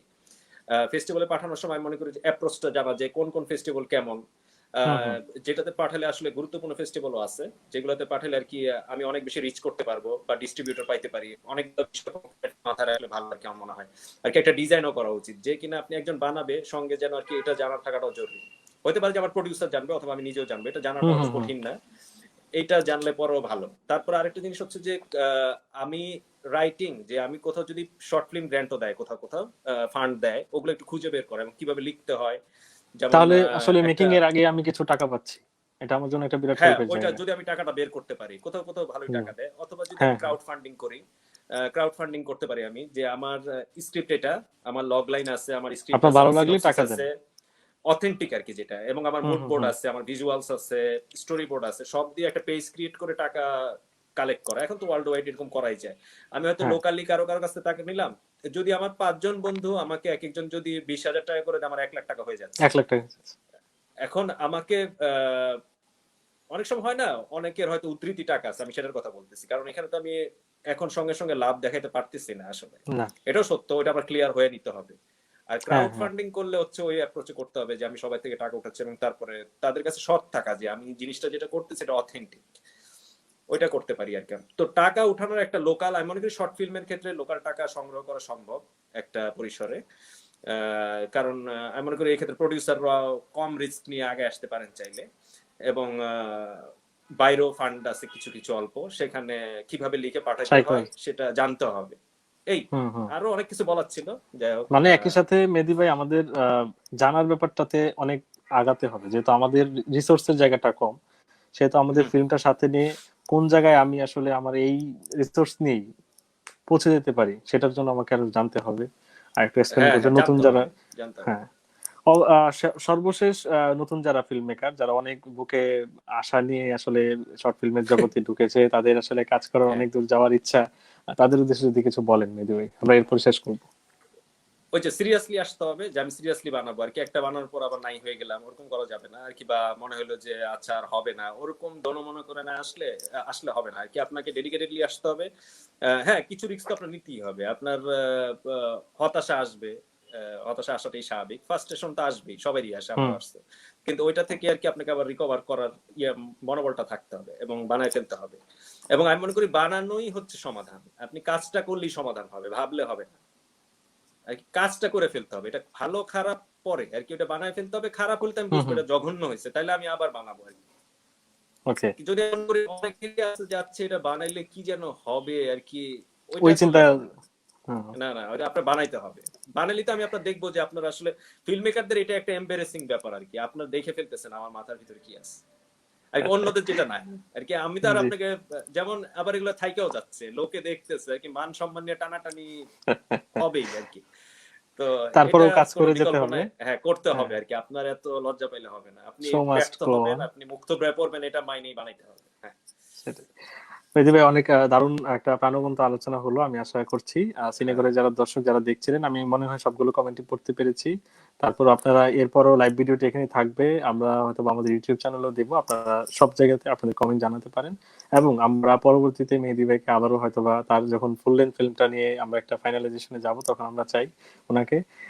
যারা দেখছিলেন সবাইকে শুভরাত্রি, আবার সামনের সপ্তাহে নেক্সট এপিসোডে দেখা হয়ে যাবে। ধন্যবাদ মেহেদী ভাই, হ্যাঁ শুভরাত্রি। ধন্যবাদ মারুফ। হ্যাঁ, থ্যাংক ইউ মারুফ, এবং সবাইকে ধন্যবাদ। বাই।